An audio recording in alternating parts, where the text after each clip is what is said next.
अब इसके साथ ही नाज़रीन आपको लिए चलते हैं मंचनाबाद में, जहां पर डीएसपी ऑफिस के सामने मंचनाबाद पुलिस के खिलाफ एहतजाजी धरना जारी है।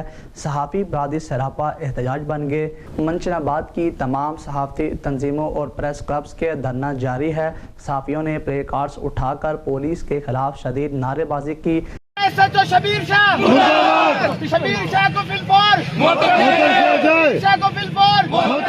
SHO शबीर शाह और खुरम ASI ने निजी अखबार के रिपोर्टर को पैमाना तशद्दुद का निशाना बनाया।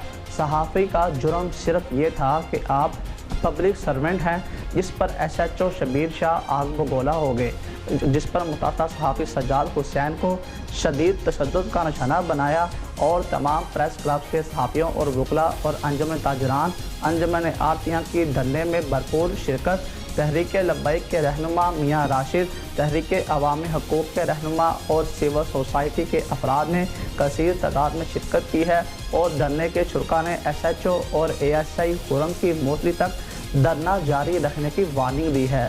सहाफ़ी बरादरी का DPO बहावलनगर और RPO बहावलपुर से SHO शबीर शाह और ASI खुरम के खिलाफ फौरी नोटिस लेते हुए मुअत्तल करने का मुतालबा है।